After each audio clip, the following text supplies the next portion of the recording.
one of the key challenges with this system is the recurrent discussions on its economic effects. So we have heard a lot of debate, and that's ongoing, on the EU ETS essentially pushing industry out of Europe, essentially costing jobs and reducing profits. And that has given justification to a number of tools on carbon leakage prevention that are quite costly. Now, today, it's my pleasure to welcome here Antoine Dechezleprêtre from the OECD. He, with his colleagues, has written together a paper that essentially tried to give some very close academic and empirical look into exactly this question. So is the EU ETS really a tool that is costing us a lot of competitiveness, and do we need to compensate for that? Or are these concerns essentially largely overblown in the debate? And then, after the presentation by Antoine, which will take about 20 minutes, I'll give the floor to two panelists that will comment both on, from an academic and from a political perspective on the findings. So, Antoine, the floor is yours. Thanks, Georg. If we can have the slides. I'm going to present you the results of a study that we did at the OECD. This is also joint with Frank Venmos here from the University of Mons. Daniel Nachtigal is with me at the OECD on the impact of the EU ETS on carbon emissions and economic performance of regulated firms. So, well, I guess I have one slide on the EU ETS, but you don't need to see it if this thing works. You have to point in that direction. Can we have the next slide? If I can't click, it's going to be... Okay.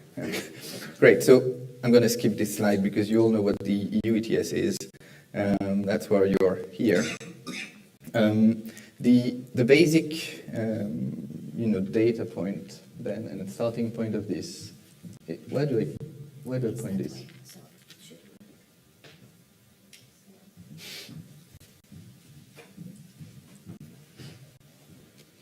I think you can shout out. But if I keep... Okay. So I should stand over there? No, it's just that it hadn't connected. I need to bring it a bit closer to just get the connection. Now it's connected and it should work. Okay, it works. Excellent. Great. So if you look at the data, if you look at all the installations that are covered by the EU ETS, and you look at the emissions over time, since the beginning in 2005, what you observe is a 15% reduction in carbon emissions by these firms, by these entities. Okay? So, great. That's the whole purpose of the EU ETS, to bring down emissions. But of course, the first question we ask in the paper is this caused by the EU ETS? Okay? At the same time, we had the Great Recession, we had oil prices increase, so perhaps all of this is driven by other factors than the EU ETS. That's the first question that we try to answer in the paper. And the second question is if at least part of these reductions are caused by the EU ETS, then is this having a negative impact on the performance of firms that are regulated in this in the system? Okay, and so what we do is an empirical analysis of the causal effect of the EU ETS, both on carbon emissions and on economic performance, using both firm level and installation level data across Europe, and you'll see the data that we're using in a minute. What should we expect? Well, we should expect, of course, emissions to decrease if economics work, right? We see a positive price of carbon on the market, so that should, of course, induce firms to reduce the use of carbon in their production process. But it would be good to see it. What should we expect on the firm performance? Well, there's all this debate about the competitiveness impact of environmental policies. You see what's happening in France at the moment, so social impact, but also impacts on jobs, on firms. But there's also alternative economic theories saying that investing in new energy efficient, carbon efficient technologies might actually make firms more productive. So the answer is not, clear from a theoretical point of view. How do we go about and analyze the impact that the EU ETS is having? Well, the fantastic thing from the point of view of the statistician, the econometrician, is that you have these inclusion thresholds across all the activities regulated in the EU ETS. Okay, and this was introduced in order to make the transaction costs small, because you don't want to regulate every single little plant in Europe. Okay, because then they have to report on their emission, they have to measure them. It's costly. So only the larger installations in terms of their production capacity are regulated. And that depends on these production capacity threshold in 2005 prior to the introduction of the system. So for example, if you're producing steel, your capacity must be above 2.5 tons per hour and then you're in, right? But if you're 2.4, then you're out, okay? And that introduces these nice thresholds that we as econometricians can exploit to understand the impact that the EU ETS is having on installations of firms, because we can look at installations or firms that are regulated and find in the economy an installation or a firm that's very, very similar in terms of all of their characteristics, but was lucky enough to fall just under the regulatory inclusion threshold. Okay, so this is a kind of natural experiment where around this threshold, some firms are randomly in the EU ETS and some firms are randomly just outside, and we compare these two groups of firms to try to understand the causal effect of the policy. So how do we do that? Well, we construct what we call a control group. Okay, a group of firms or installations that are very similar. They're going to be located in the same country, of course, so they face the same policies. They're going to be operating in the same economic sector, so they will face the same input prices and so on. And they will have the same characteristics, say the size or the number of employees. But the only difference between these two groups is that one is in the EU ETS and the other one is not. Okay? And that's how we're going to evaluate the causal impact. So let me give you a sort of graphical idea of what we do. Imagine these dots are EU ETS regulated firms, and you put them on a plane along two dimensions. The x-axis here is the revenue, for example, they generate annually. The other one, the y-axis, is the size of their assets. And then you look at the whole population of firms in the same sector and the same country, okay? And you draw a little circle around each of these EU ETS firms, and you try to pick the firm that's closest to the EU ETS regulated entity, okay? And you're going to select this firm as part of your control group, okay? You're going to say, well, this firm is very, very similar to the one that ended up being regulated, but is just below the production capacity threshold. So we're going to use this one to give us an indication of how the EU ETS firm would have behaved had it not been regulated. Okay, that's the whole idea of the process. So let me give you one example, and then I can move on to the analysis and the results. Let's say we have two companies. Okay, and these are two real companies from our data. On the left-hand side, you have this Hammer GmbH. These are two companies located in Germany. They operate both in the manufacture of paper and paperboard sector. One has 150 employees, the other one has 152. That's on average until 2005. One has 27 million of turnovers, the other one 26, so again very similar, and they have kind of similar fixed assets as well.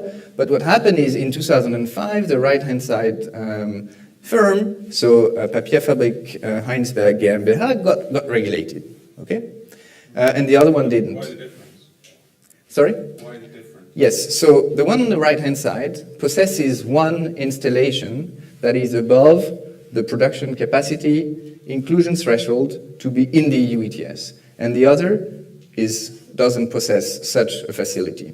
Okay, so perhaps the one on the right has one bigger facility, and the one on the left-hand side has, several smaller facilities. But as a firm, they look exactly the same. Okay, and that's what happens. And so we're going to say, well, these two are very similar. Let's use one to look at how it evolved over time, and that will give us a good idea of how the other one would have evolved had it not been regulated. And this is what we do. This is the example with the revenues. So once we've constructed this control group, okay, of firms that are regulated, that are not regulated in the EU ETS, we plot it.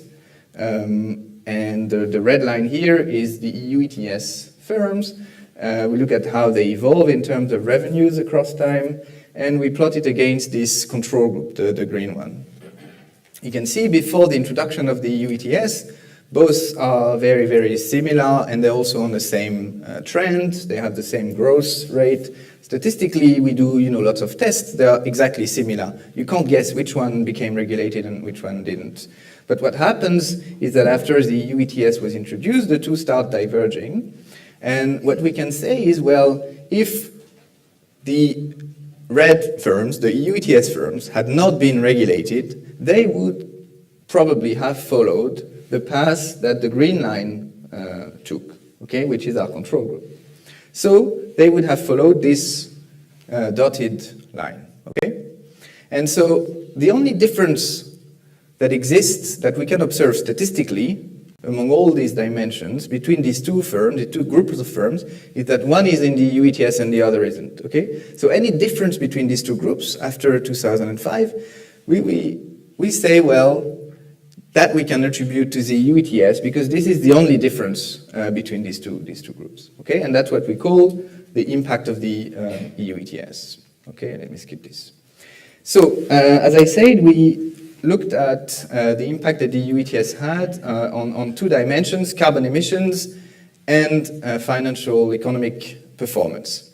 This is done with two different data sets. The carbon emissions data comes from installation sources, pollution release registries, and the financial data, I will come to it in a minute, it's from financial databases.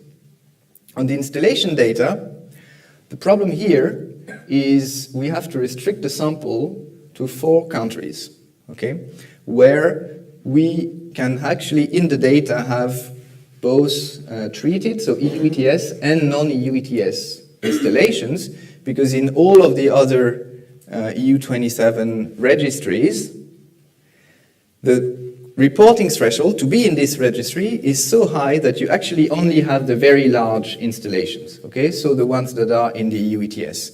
You can't look at around this threshold, smaller and bigger installations. So we end up looking at these 4 countries. So the results are valid within this set of countries, but this includes, various countries, so we think it might be representative of the EU ETS in general. Then we do this matching technique, pairing up installation that the sector, country, and characteristic in terms of emission and emission growth rate. And of course, this means we have a quite small sample of installation that are just below and above, but this is an advantage. Okay, we have a small sample, but with a very precise estimate of what the impact is. You can, of course, increase the sample size, but then you move away from the threshold, and so that becomes less precise, right? So there is this trade-off, which we explore in the paper. What we see then is basically what happened was the installations that were not in the EU ETS, they increased their emissions, especially after, at the end of the period when the financial crisis was a bit less of a problem. But the EU ETS regulated installation stayed stable, okay?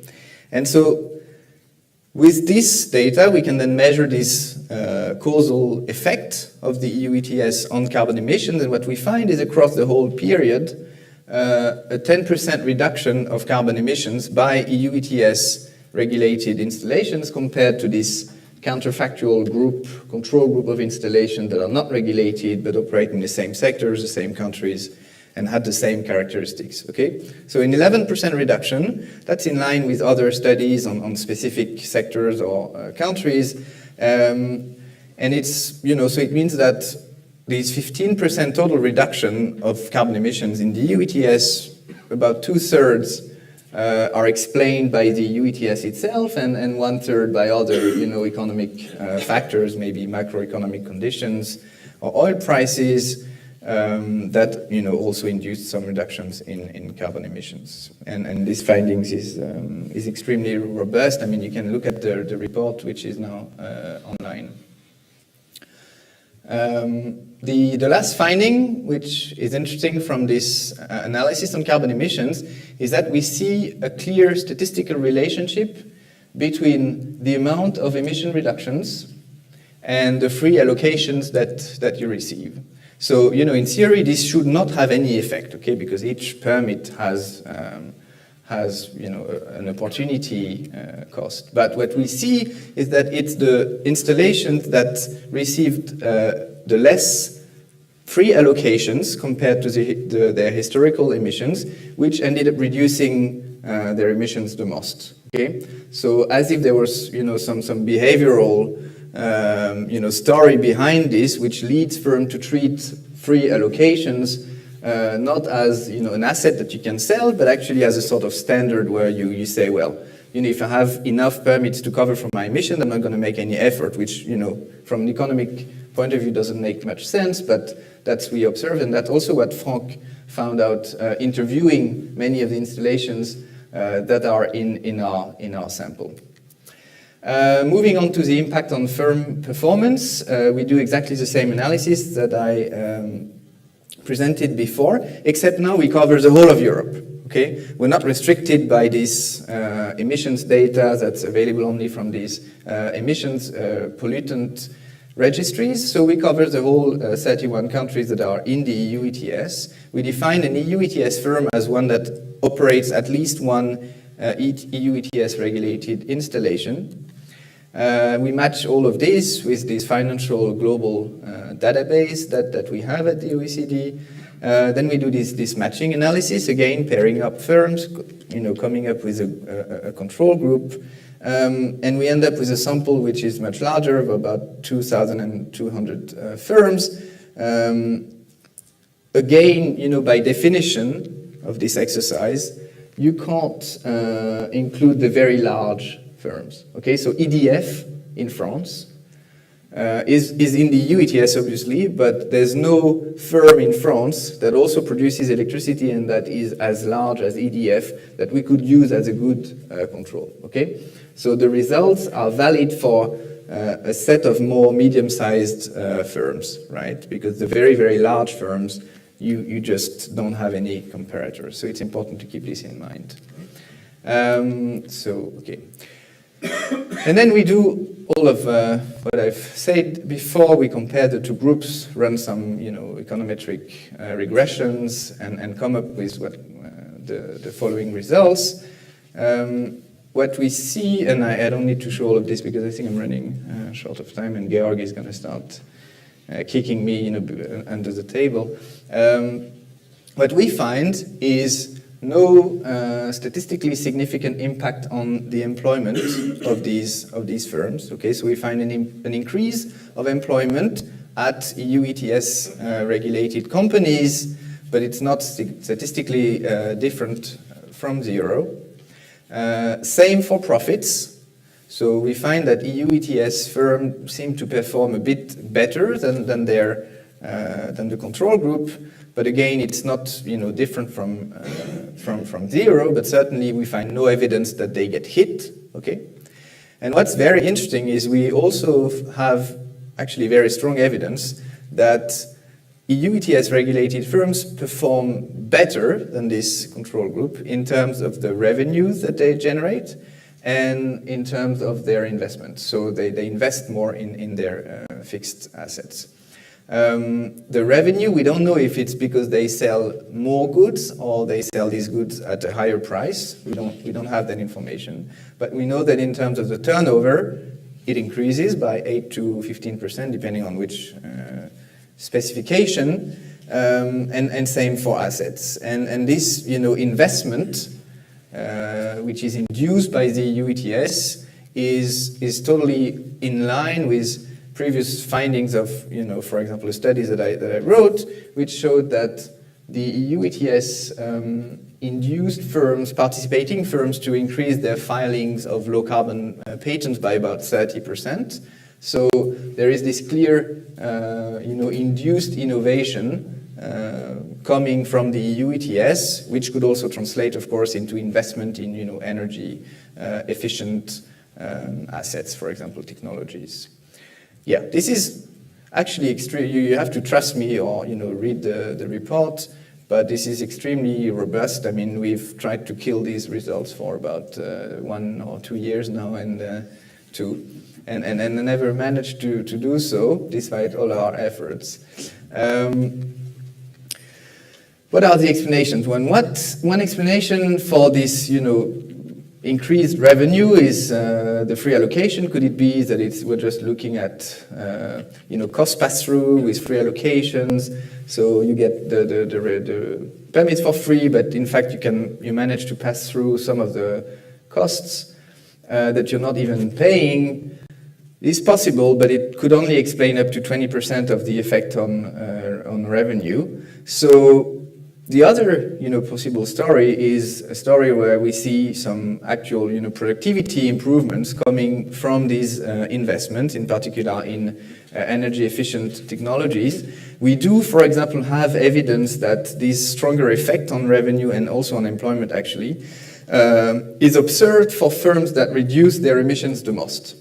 Okay, so this is not, causal evidence that this is what's driving the results. More work is needed there, but this is, some piece of evidence that perhaps this is driving at least part of the effect that we're finding, which again is in line with a number of studies that have looked at particular sectors, particular countries, and where positive impact of the EU ETS have been found on labor productivity, total factor productivity, and so on.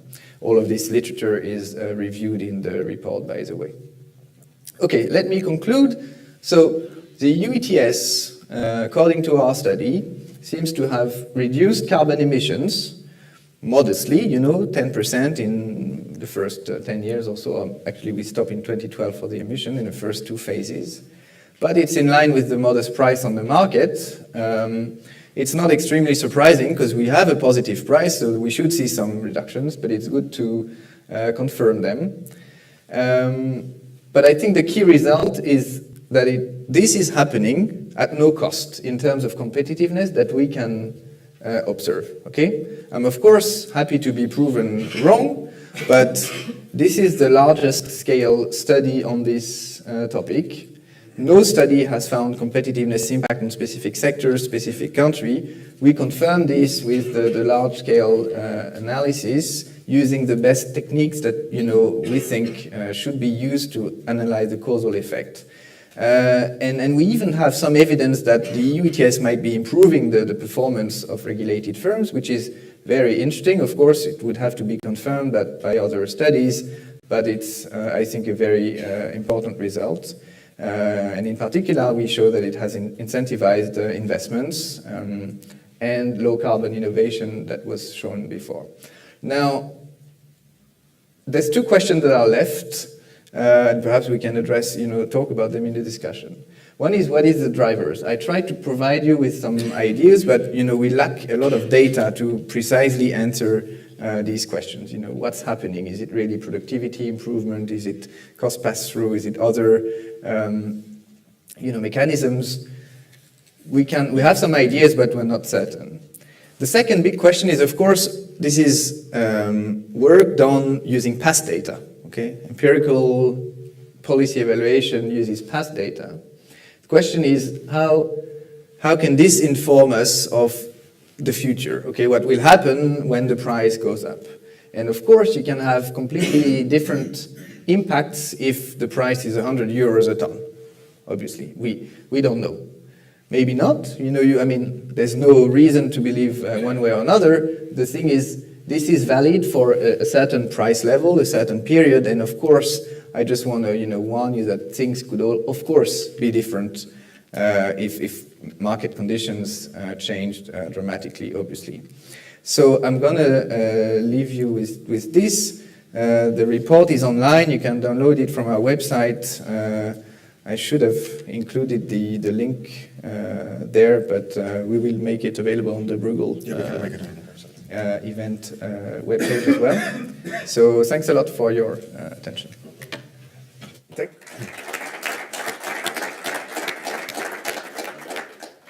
Thanks a lot, Antoine. I saw Dechezleprêtre smiling when you praised his tool, and I think that was quite an unmitigated support of the tool that has been introduced. But we come to the political discussion a bit later. And now I would like to give the floor to Sanne, who works at CE Delft, and he has worked quite a bit on the ETS and also ex post assessments of the ETS. And I wonder whether you can put up a different or a complementary perspective on what Antoine said. I hope you also will be critical on some issues. And yes. Thank you very much, Georg. Can I have a pointer, please? Yeah. Okay, well, Antoine, I think it was a very good talk and very insightful. It also added a bit to my understanding of your paper. And I think that the paper is a very useful paper. It is a very important paper in this area. Because I think that both aspects, so the emission reduction and the economic performance, are about the most debated in the EU ETS. I think that what I took as a main message from your work is that the EU ETS is delivering the reduction. The size of the reductions, you can discuss about that. That also depends a bit on the model formulation. I will come also back on that. I also had the impression that the effectiveness of the ETS is related to allocation. You make there this point. And I also saw this in other research, so this confirms my point of view. It's not economic. In textbook economics, we always learn allocation doesn't matter. But in reality, in reality of the EU ETS, we observe that it does matter. So that is also, I think, a very important message that I conveyed. I was writing this, I see that I forgot the third bullet point, but I will tell it now in words. I think the third bullet point is that I think that you come up with very many interesting aspects on the economic performance, though there I'm not yet fully convinced. And so that is something I think that we should discuss, because I find your results very compelling, and I'm very willing to believe that it is this case, that it doesn't harm, instead that it increases the economic performance of the participants. That's of course what we all want to hear, but I also have some doubts on that area. So first I will talk about the effectiveness of the EU ETS. So I think that such studies basically started because of the very low price of the EU ETS, and then there was a lot of concern, does it do something, or is it just window dressing? I see that in the literature I come across kind of three approaches here. So first I see that there are papers that compare it to some historic baseline, so basically they extrapolate some historic trends and so on. That's not very good research, I think, so that is a bit weak. And then you have quite a lot of papers on questionnaires. We also undertook such a study for DG CLIMA back in 2014 or 15, I think, together with ICF. Basically, CE Delft, my organization, we are doing we are a non-profit research and consultancy organization, so we do research, but not on a profit-driven basis, and for clients, and DG CLIMA is one of our clients. So there you see that it's also being asked, so did you, for example, invest in equipment in the EU ETS to reduce emissions? I see that there I'm a bit more doubtful, because you explain a lot on the economic performance, also on the increase of assets, and I'm not sure if that in all the research on the questionnaires also came about. I know that on this research for DG CLIMA, it turned out that when we run the questionnaires, it appeared that firms were saying, well, you know, it plays a role, but a very small, minor role, and we didn't put new investments in place because of the EU ETS. And that was mainly then addressed to the low carbon price. So it's interesting, but it's a bit contradicting other research that I've seen. And then the third, and this I think is the best approach, and that's also what Antoine and his team selected, that is the comparison with ETS and non-ETS. And I've seen that before. So Wagner was also on your, I think he's French, but he did he's German, but he did, I think, a study on France, if I remember well, yeah. So he also did that. I also had a student running at my organization. Unfortunately, she was not interested in making it into a scientific publication, because I think it was worth it. But it is online, so you can find it on our website. And she did this for the Netherlands, so we did also all this matching. Unfortunately, we only know afterwards, because that's an awful lot of work, so I would be happy to share that. So we also combined it with the Orbis database. And here we also investigated phase 2 versus phase 1. And we found that in phase 2 we did find this decrease in emission intensity, but not in phase 1. I also say that if you do this comparison, then it's always a question, well, did I correct for size? Because in many industries, like the iron and steel industry, for example, well, I know the figures for the Netherlands, but 85% or 90% of the emissions are in the EU ETS. So there's only a small part of the emissions that are not part of the EU ETS. And I think with fertilizer, that's 100%. And with petrochemicals, that's nearly 100%. And with electricity companies, that's 100%. So you have a lot of sectors that are very important for the total emissions, where you cannot do this comparison. So I'm interested to hear from you if you calculated, so what would be the coverage of our results, you know, in terms of the overall EU ETS. So you come up with econometric results, but so that's something to consider there. I think that also in this paper with this student Eva Langeler at my organization, that she found out, actually, when we did regressions, that the CDM's certified emission reduction provision in phase 2, you know, companies could hand in much cheaper certified emission reduction credits, actually decreased the performance of firms in terms of their emission intensity. So they had, so the firms that because some firms decided not to do that. We have data until 2012. Unfortunately, then the Commission didn't publish it anymore, because there was a great source of information for us to do such analysis. I always say when the Commission is in the room, please give us more data, because that makes it more easy, and especially with this phase 4, that will be very important, decisive, because of the dynamic update. And yeah, for us to do research, we would also need some information on the production levels, you know, otherwise we cannot do proper research anymore over phases. So all this kind of research will be much complicated if we don't get that data. So then about the economic performance. So I think that, yeah, this has been done earlier with economic models, and then you always come up that, okay, so we have a unilateral climate policy instrument, and we have an economic model with Armington elasticities, and hey, we have carbon leakage here. And I think that this carbon leakage, you know, doesn't need to be overplayed. I saw quite some model runs. It's normally around 1 to 5%, but still, you know, that if it is your sector that decreases by 20%, that's an average, then it's a heavily debated subject.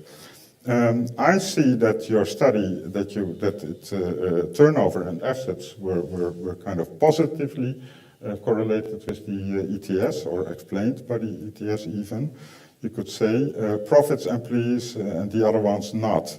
And I find that personally, still, I'm also puzzled. How does it come? Because you would expect an increase in profits, because you have free allocation, you have cost pass-through. That is what my institute did. We did a couple of papers on cost pass-through econometrically, also for the commission. So this Eco-Institute, we did it together.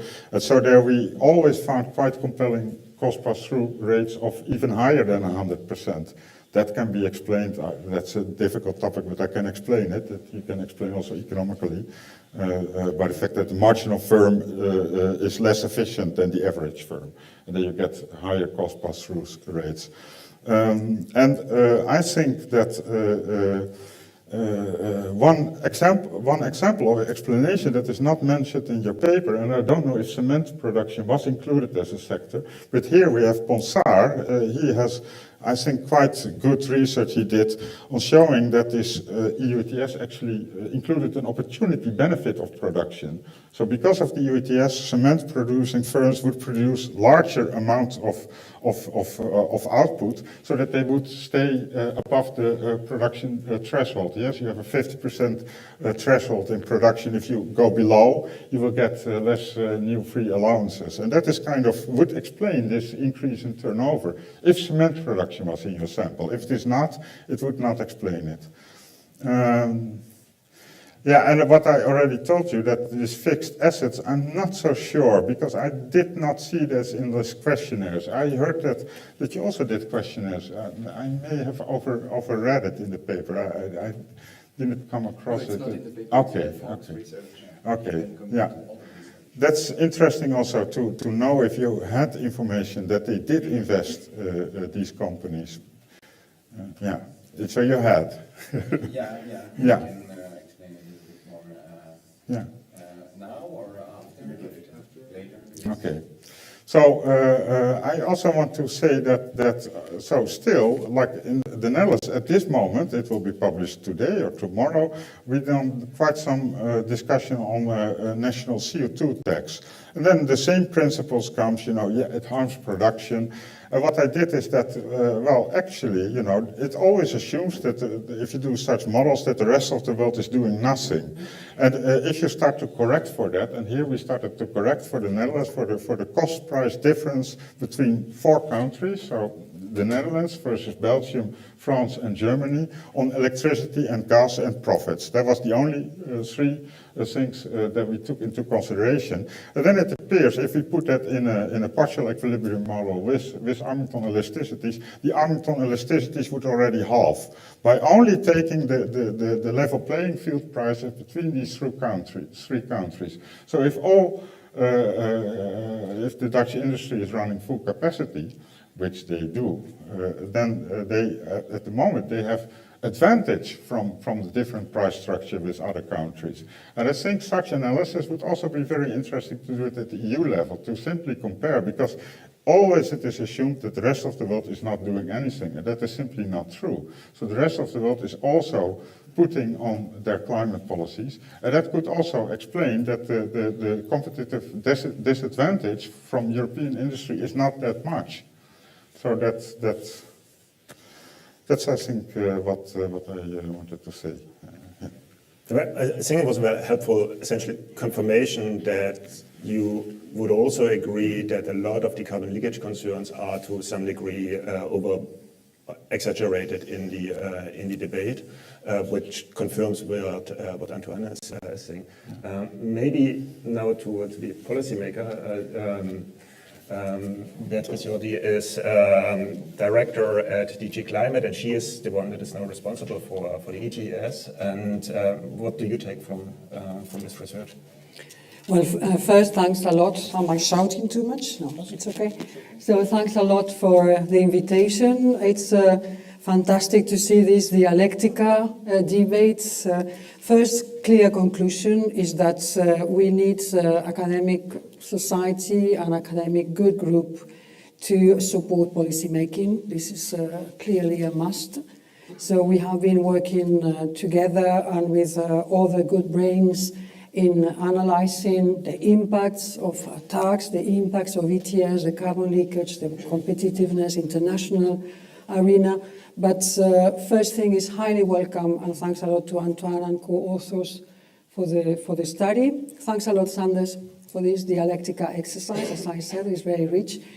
And what I can say, and I feel with my shoulders larger because I'm here with Josh, that we were together in discussing the new reinforced directive of, as you know, he has been the father, if I can say, of this policy. But what I can tell you is that ETS is working now, which is a very good thing. We have prices around 20 euros.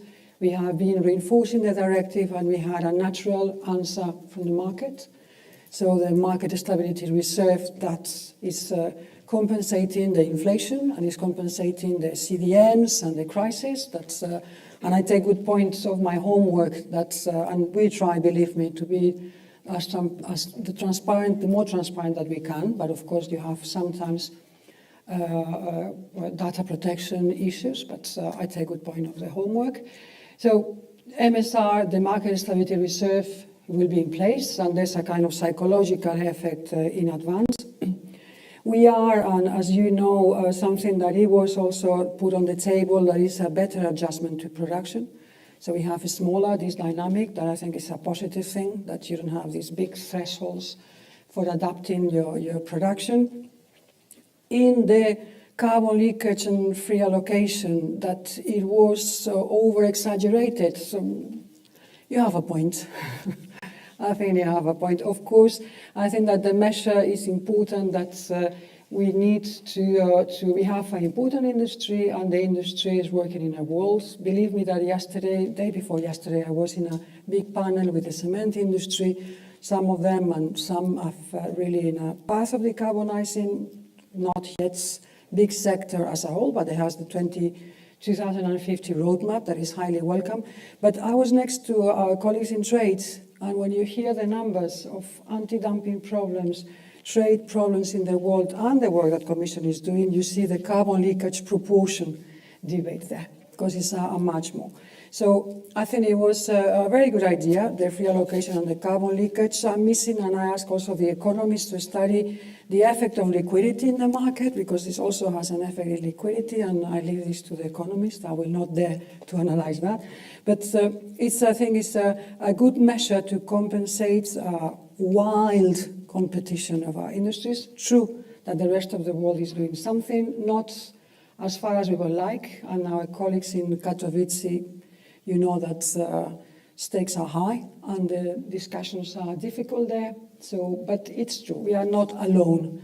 And if I may say, the carbon markets and the ETS is also a very good instrument of multilateralism. I will try to pronounce it again, and in a proper way, multilateralism. We are working with China, we are working with Canada, we are working with California, South Korea. So it's becoming, and this is the good thing of climate diplomacy, climate is becoming part of the trade, of the diplomatic agenda, which is, I think, a very good thing. So for not, I mean, if I can just mention, so carbon leakage, I take good note of your 2% net increase. Slides, if I got it correctly, is even higher in the energy efficient parts of your study of the industries. For me, it's not a kind of surprise that more forward-looking industries are performing better, and I consider that the innovation and the energy efficiency is part of this forward-looking. So it's instinctively, it's not a surprise, I must say. But I mean, thanks a lot for putting numbers on the table. I will mention just one point, that these days with the Gilets jaunes in the streets and a big debate in the streets, we do not publicize as much as we should the social parts, the revenues parts, the cohesion part of the ETS, that it has at the end an economic impact, a big indirect economic impact. So we are talking about modernization fund for lower income member states to reform the energy system. We are talking about acceleration of auctioning for some companies. We are talking about skilling, re-skilling workers, and we are talking of a fair low carbon transition. And this has an economic impact. And I think that more, and I invite the academic community to try to quantify this cohesion and social aspects of the transition. just for not taking all your time, because I'm sure that there are many people that would like to intervene. As you know, we are in we have just launched as Commission the long-term strategy. It has been launched last week with a lot of noise, and we like that on the press. We are putting on the table a carbon zero society. We are putting on the table different scenarios with more resource efficiency, but energy efficiency, renewables is there, carbon pricing is there. We are talking about also the part of agriculture that many times is forgotten as an emitter, but as a capture sector.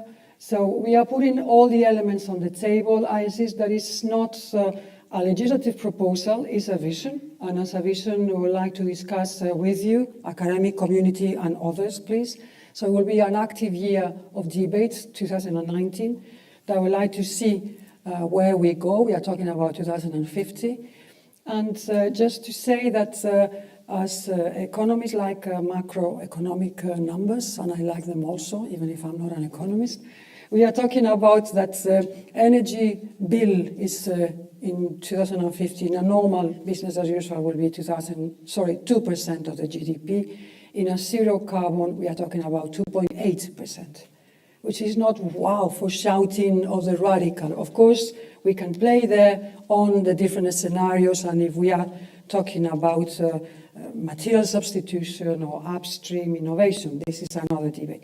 But message is welcome, and please invited to participate, not only today, but the whole year.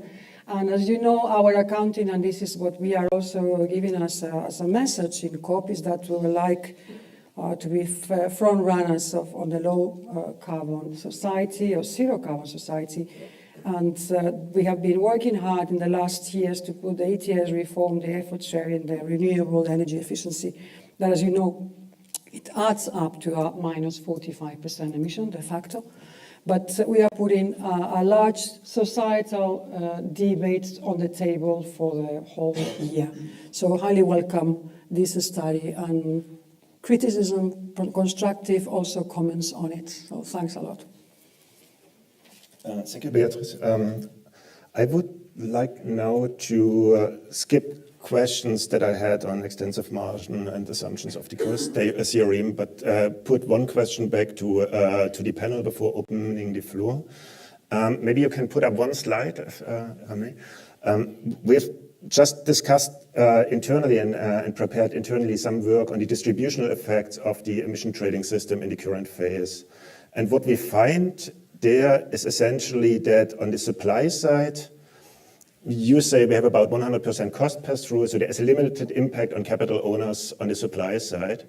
On the government side, we get the substantial amount of free allowances that we had, so worth some 50 billions in the 2013 to 2017, and indirect cost compensation worth another 8 billion euros. So that makes capital owners essentially better off. And on the expenditure side, we essentially see that products that are affected strongly, like electricity, are typically having a higher share in the expenditure of low-income households. So you have another regressive effect. So what we are taking from that research is essentially that the ETS, even so it looks like a system that just kind of allocates allowances and then collects them back, has quite substantial distributional consequences. And I wonder how that relates to your research about windfall profits. Maybe one thought on what you said, Sander, about why we don't see them in the results. That might be because essentially both the companies that are under the ETS and that are not under the ETS both receive the windfall profit. So you don't see a difference in that, but both receive the windfall profit. And the windfall, because both don't have to buy the allowance. And therefore, what we get is quite substantial distributional consequences. Would you have maybe if you have a reaction on that? Well, you can. Do you want to first reaction? I can give a very quick reaction. Yes, we also draw such figures for the Netherlands. That was when it was being discussed if the industry should be compensated for the indirect cost increases. And then we draw up such figures that we were saying, well, they already get enough. In the end, it didn't have much impact. So when it comes to the ministries, ministers, they are often quite reluctant to understand such figures because they see, well, our industries, they have to pay, yes? So why do they gain? You know, that's still a difficult thing to describe. So, yeah, I think that it is correct. This is what I think, and I think you're also right that non-ETS firms in the panel of your paper, Antoine, that they, of course, also would have increased their revenues if it was cost pass-through. That would explain this all. Yeah. So it's obviously not cost pass-through. Yeah. Yeah, I mean, the study is not on the distributional consequences of the EU ETS, you know. So it's difficult based on what is in the study to answer your question. But we do observe some impact on profits, and we do, you know, observe some of this reallocation. But for this, you have to go to dig deeper, you know. So that it doesn't show up in the aggregate average statistics that I showed in my presentation. It does show up, though, in some of the heterogeneity analysis that we carry out in the report, you know, by sector, by country. But you know, again, this is, you know, sometimes something where you actually would need to look at firm level, individual, you know, data. And our study is more about, can we see on average, you know, across sectors, across countries, this big negative impact, and we don't, you know. So I think but it's a very interesting aspect. What you're saying is essentially that the profits did at least not decrease, and whether they increase is a bit a question of whether this control is really the right control for profits in that sense, because the price increase for products would have been for the product and not for the company. Yes, of course. But it's a more general question about, you know, how do we pick the right firms as the controls? And this is, you know, complicated because you want to, on the one hand, for your control group, you want to pick the closest firms possible, okay? The one that really, really looks like the EU ETS, but happen to be just above this production capacity threshold. Same size, you know, located in the same country, operating in the exact same economic sector. Problem is, if you do that, you're very likely to end up picking the closest competitor of the firm, right? And so if they're competing strongly with each other, then of course you have you end up with other issues. You know, of course you're capturing the net difference between the two, but any impact on me is going to affect my competitor because he's competing with me. If I get hit, he's gonna benefit from it, and so on, right? So that's why in the paper we do lots of robustness analysis where we try to go a bit further away from the most likely competitor. You know, pick firms from a slightly different sector so that are not exactly directly competing. And none of these changes the main messages, but of course they change a bit the numbers that we get. And I think this is through this kind of analysis, you know, if we had more time, that we could, you know, better answer your question. Good. Just. Well, I would like to welcome very much this type of research. I think for many climate measures, we need much more ex post analysis, and that is exactly what it is. So that's extremely welcome. So I have only 2 questions, but you know, first, full of praise for what has been done. The question is whether the methodology that you are using, would it be possible to have also more sectoral differentiation?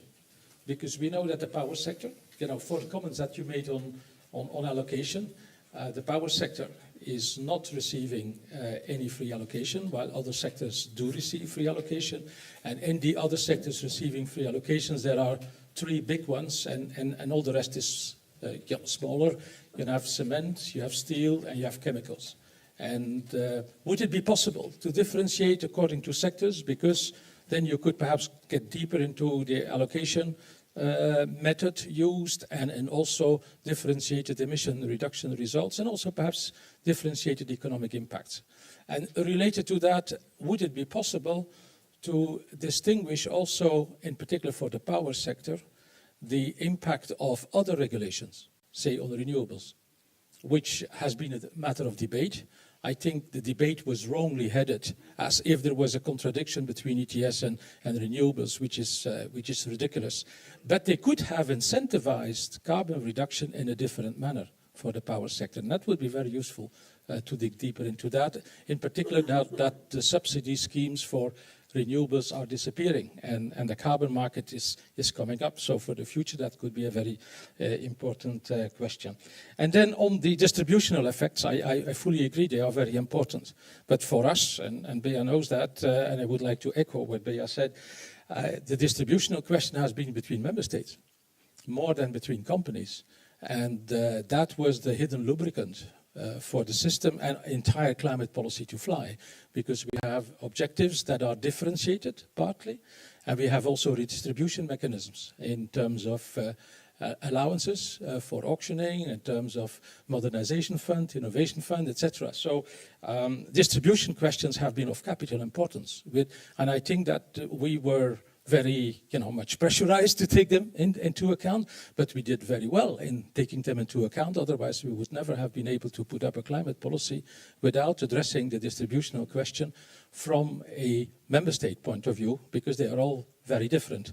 And just as a comment and question to Georg, if there would be more evidence on this distributional side. You have the social distributional side, you have sectoral distribution, but you have also distribution regionally. Even if a member state is only a proxy for what is happening at the regional level. But thanks very much. I mean, we need more of this kind of studies. They are really heading in the right direction to dig deeper, and we will do, and I am turning to Bea, everything to make more data available. But there is a question of protecting, the companies delivering the data. So there is a time lag of 3 years, but we are very generous, I think, compared to other community policies and sharing the data as much as they can be shared. Thank you. Can I write? Yeah, so let me start with the data issue, because that relates to a comment that you made, Sander, and I wanted to raise this. You asked, can we well control for size at the installation level? And the answer is we do our best, but unfortunately the data on production capacity, for example, which the Commission, or at least not the Commission, but national governments, likely had at some point to determine who is in, who is out. Maybe they made a guess, but this data, for example, is not publicly available. And so, from the point of view of the econometrician, as I said before, the EU ETS is the perfect policy because it can be evaluated. If you put a carbon tax on the whole economy, it's very difficult. You can look at before and after, but you don't have this set of firms or consumers or that are not regulated, okay, and with whom you can compare the group of the treated, if you want. With the EU ETS, we have this group. We have this group which is in, this group which is out, so you can do evaluation, but we still lack some of the data. So this is a call for making more data available and thinking of making this data available when the policies are being discussed, before their implementation. So thinking of the ex post evaluation that Jos just mentioned at the policy discussion stage before it gets in. So how can we make sure that researchers or the OECD in a few years will be able to make these sorts of analysis? I think that's a very important point. So on the sectoral differences, this is the launch of the study, so it was not out before, you couldn't see it, but it is in the paper. We have some analysis at the sector level. We have some specific analysis, for example, of all the sectors that are considered at risk of competitiveness, so that receive more, that keep receiving free allocation, whereas the others are moving to auctioning. So we do this kind of heterogeneity analysis. Now, there is a limit to what you can do because of the size of the sample. We can't look at the cement industry in France because then you're down to 5 or 10 firms in the sample, and there's nothing you can do statistically speaking. But we do have across Europe analysis at the sector level, and the impact of other policies. So that's a very interesting question for the future. We haven't done it here. The only thing we've done here is try to control for them as best as we could. So by picking firms in the same country and sector, we make sure they do face the same additional complementary policies like R&D policies or feed-in tariffs. And so that's how we can isolate the impact of the EU ETS. But the next question would be now, how does the impact of the EU ETS differs when combined with different policies, with a more aggressive, a more ambitious research or innovation support policy, for example. And this is something that can be done, but is not in there for now. Take 2 more questions. Yeah, good afternoon. My name is Stefan Tobias of CER, Community of European Railways. I'm interested in the ETS both on a personal level but also professionally, because railways, which is not very well known, are indirectly affected by the ETS as one of the biggest electricity consumers in many countries. My question refers to this observation, or this outcome of the study, that being in the ETS apparently helps you growing your revenues and assets, and I'm wondering whether there might not be a very simple and natural explanation for that, namely when you look at those that were not in the ETS, because they were just under that threshold. And if you consider that their assets and their revenues are probably quite closely correlated to this watt or terawatt threshold, don't they do they not have an incentive to stay small in order to avoid being included in the ETS in future? I don't know the rules exactly, but I think it was always a possibility for the rule setters to say, okay, you have not been classified in the ETS in 2005, but now you have grown, so you will be included. And I think this is a very natural explanation. And because of that correlation between revenues and assets to this threshold value, I also think that this chart, Antoine, that you showed, where assets and revenues seems to be quite randomly distributed for whether you're in the ETS or not. I think that's not quite plausible. I would expect those in the ETS to have much higher, on average, much higher assets, much higher revenues, and those outside the ETS, because they have been considered too small, to have smaller assets. So this chart, I think, is probably a little bit misleading. It's not. I need to react immediately. Yes, so the first point is excellent, and I'll come back to it. But on the last one, this is of course by construction that we have revenues that look like they're evenly distributed between the ETS and the non-ETS. This is after we do these matching techniques where we restrict the sample to yes, of course, because before, of course, the ETS firms are way larger. And then we restrict the sample to this set of firms, around this threshold, basically. And then, of course, by construction, this appears totally, random, and then we can do our little analysis. But no. On your point, I think it's a very valid point. What I can say is that we observe very few entry into the EU ETS. We're looking at this at the moment with Frank at the installation level. These are not sectors where you see a lot of entry of new new installations that were small and suddenly get bigger, you know, say the steel or the cement sector. These are sectors that are quite struggling, and there's no real growth of these sectors. It might be possible in some subsectors, of course, but we cannot exclude that this is, this partly explains at least the impact on assets, for example. But you can still expand by building a new plant, which is small enough to be below the threshold, because now we know the rules. So you might have an incentive not to increase the size of your plant, but you can totally build another one across the road, which has a production capacity that's below the threshold. So that Frank, you want to add something? Yeah, if I can. So I had one interview with somebody. I had one interview with a small brick producer that entered the ETS because he built a new kiln. He really didn't care because there is free allocation, and so being inside the system is not such a big issue compared to the decision to remain small forever. He really didn't care.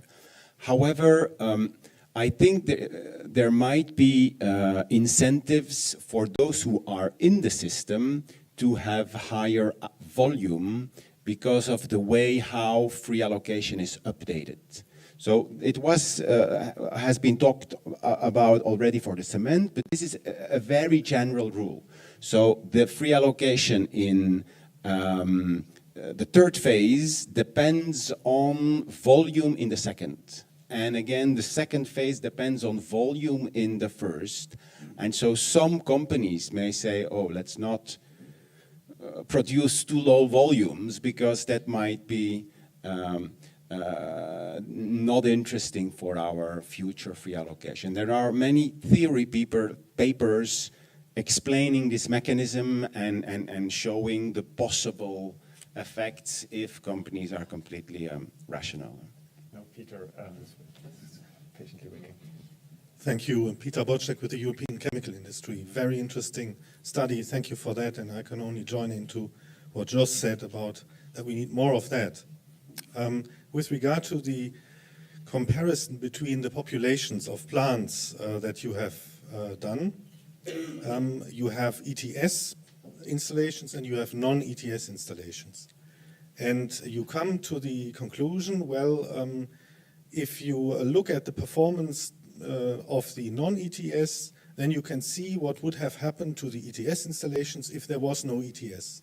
And I think that is a little bit maybe a stretch too far, because then you could also turn around and say, well, would they all have been in the ETS? They would have all done better.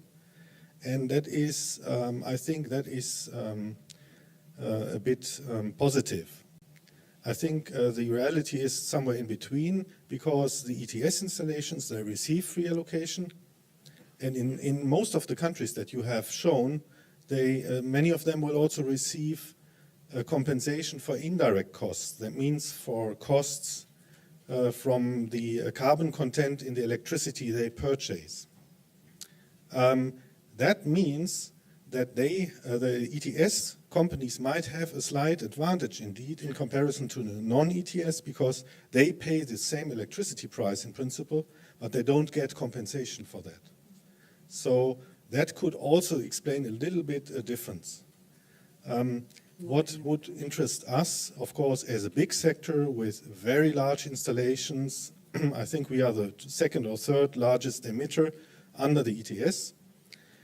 What would be relevant for us would be a comparison with outside the EU, more than with inside, because that is why we have all these carbon leakage provisions, of course.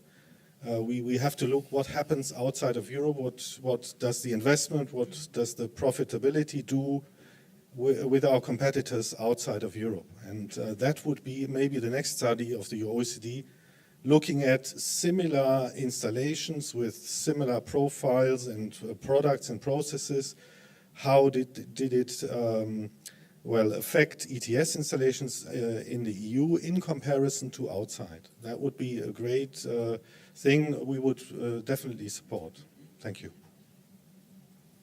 Just to add a couple of comments is that in the new entrants, new installations in the system, we talk about small emitters, but we need to distinguish the small or very small. As you know, it come in that we have a difference. Small emitters, you need national equivalent measures.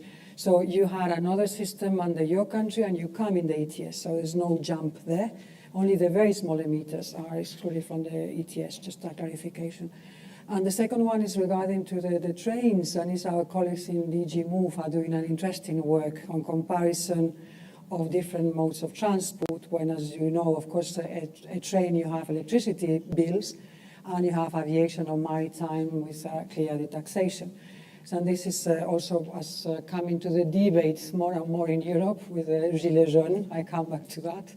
But it's an interesting work. And also in the analysis of the energy and interaction with other policies, I think that interaction with energy should come with the upscaling, the investment part of renewables, but also the marginal cost impacts. That is very interesting when we talk about 2050. So how is reducing the possible marginal cost and another way increasing the energy? So it will be a balance there. Just my comments.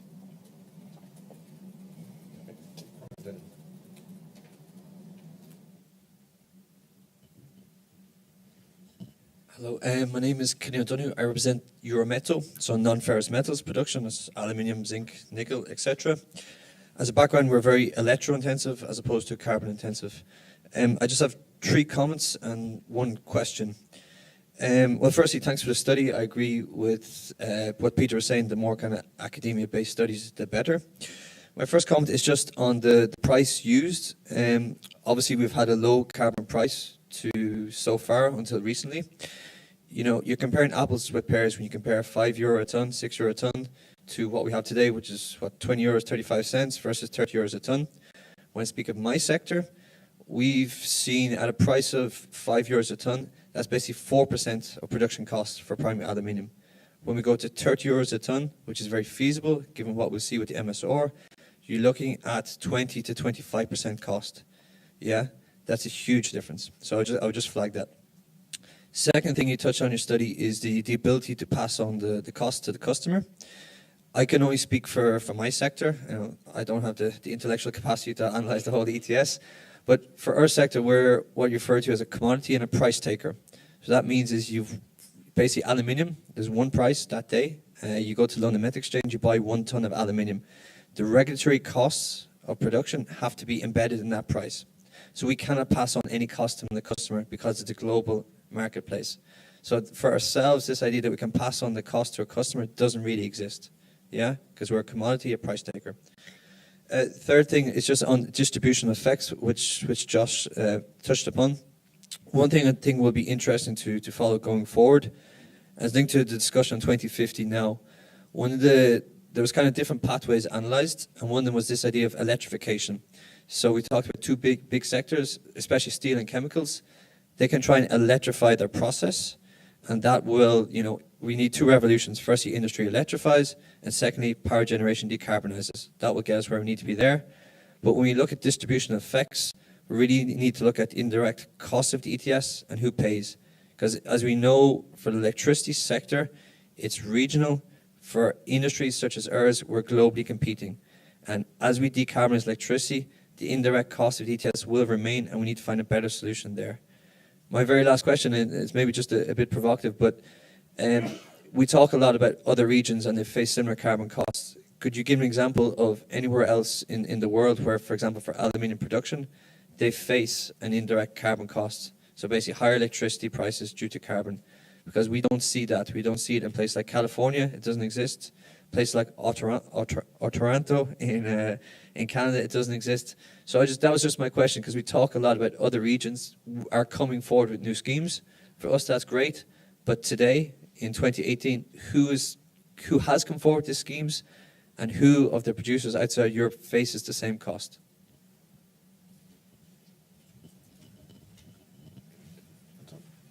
Yeah, I can reply. Frank, did you want to react? Yeah, I was asked about these interviews and how my interviews can be in line with the results. So my research, this was another research, was on the energy efficiency gap. So this is this hypothesis that in companies there are potential investments in energy efficiency that are highly cost effective and they're not realized. And so indeed, in almost all companies that I interviewed, and probably those who are from the industry here would recognize that the typical rule of thumb for energy efficiency measures is payback time of 3 years.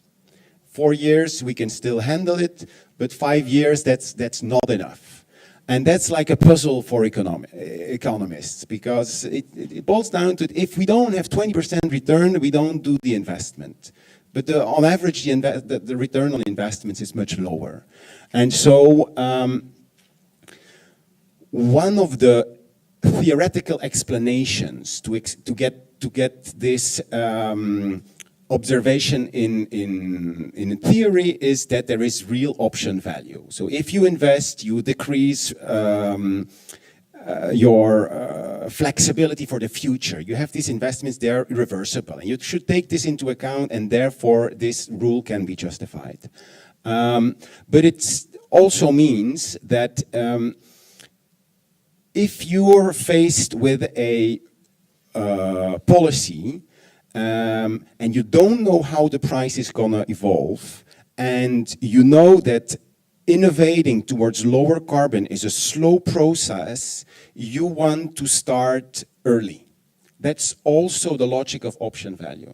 So if I asked companies, was like uncertainty regarding the price something that motivated you to do abatement inside the company rather than just buy the allowances, then most of the managers said yes. We want to make sure we are not a laggard.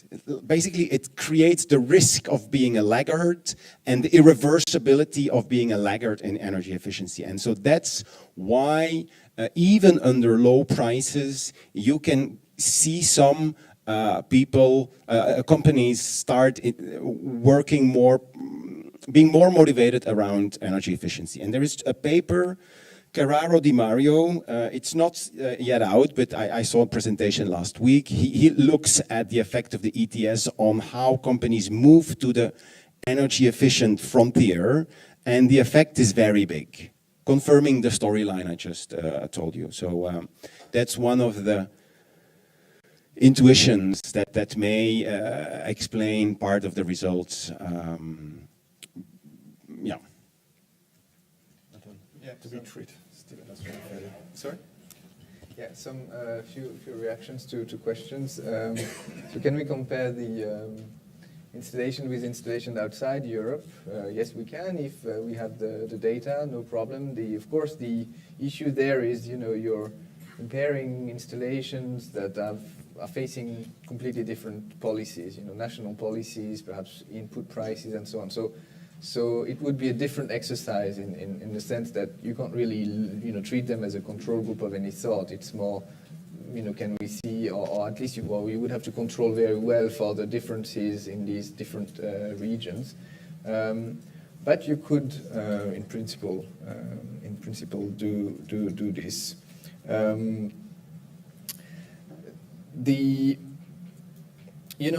This leads me to the other point, and it's a general remark about the study.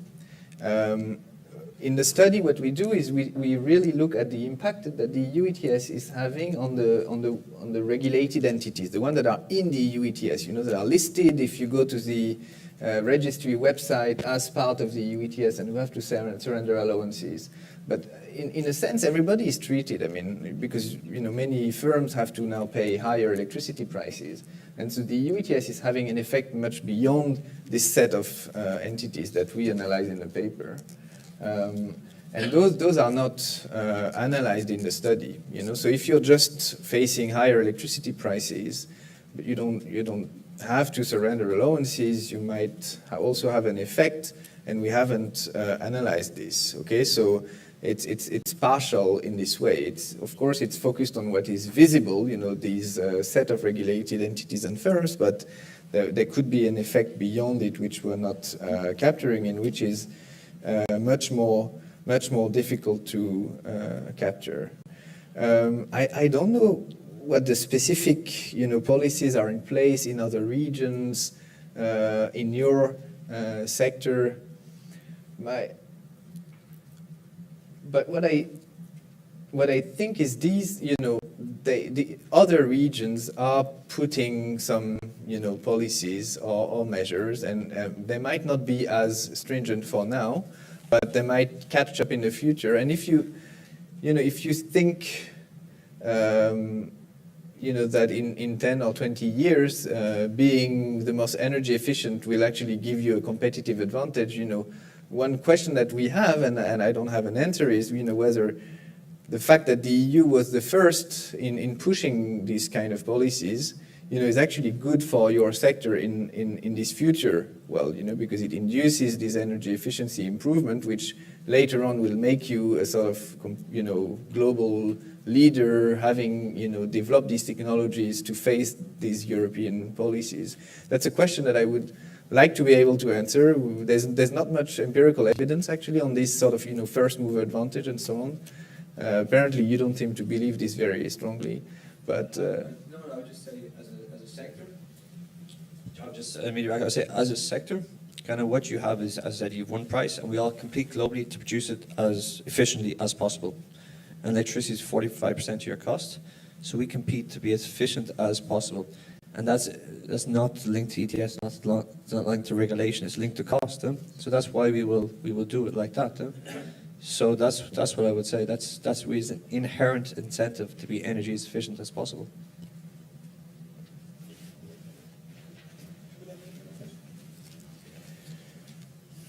I think that the argument on indirect electricity costs is valid, but let's not exaggerate. It would be a good study for OECD and IEA to know what the electricity prices are that companies pay all over the world. We don't know that, and that's not being disclosed at all. And we know that this sector has long-term contracts. There are nuclear power stations or hydropower stations built next to the facilities that you are referring to, while in other constituencies, like in Poland, for example, where coal is the predominant source, there you can really talk about an important indirect effect. But so differences are there, and generalization should be taken with a lot of caution, in particular because there is in some countries a very generous compensation for indirect electricity costs. And we could even start quarreling, if we have more international data, whether that is not becoming a source of competition distortion, not only inside Europe, but also across the world. So a little bit of caution that we are not bringing out the indirect electricity costs as something that is looming in the horizon as very difficult. Because we know that the reality of electricity markets and the exceptions to it, which is the problem that our colleagues from DG ENER are struggling with when it comes to electricity market design and long-term contracts are facing too. But I just wanted to have a final remark, if I may. That is on prices. I think that a good subject for analysis would be price expectations. So we had a long period of low prices, but companies had price expectations. And they used shadow prices internally in the company. So that is equally important, that over time our companies have been anticipating a price of, say it, 20, 30, 40 euros. And so the spot price is very different from the price expectation that may drive investment decisions and investments in certain technologies. And I think future research could also usefully deal with this kind of things, and in particular when interviews are being made to companies. Sorry to have jumped up, but yeah.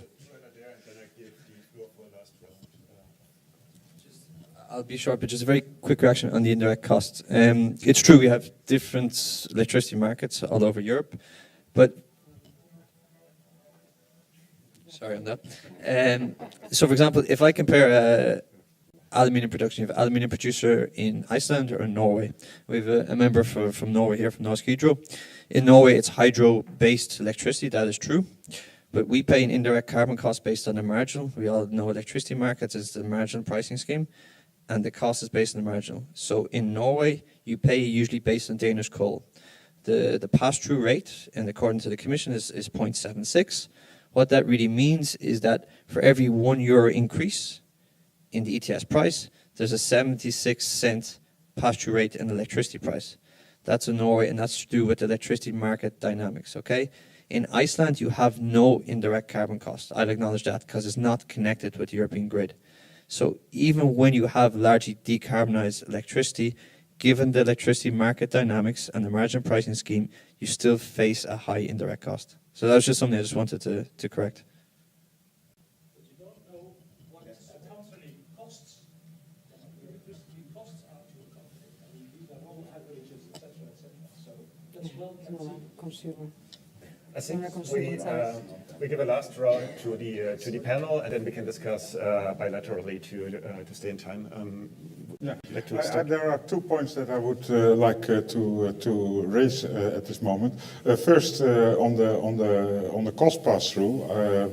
Well, I've been studying this like over 10 years at the moment, and I think that we conceived 2 important studies that both were positive on the cost pass-through potential of individual companies. And then at a certain moment, we also drafted a paper why individual companies say that they don't pass through costs, because that is perfectly possible. Because if you look at international quoted prices, like on the we didn't investigate aluminium, but we investigated, for example, steel prices.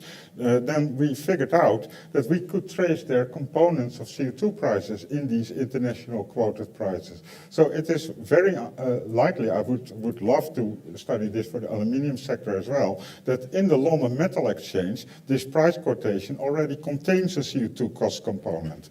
That is what I would expect as economist, because I would expect that, okay, so there is a situation where a certain region that is an important supplier in this market faces additional costs. It will pass them through to the consumers, and that will end up in this London Metal Exchange stock price.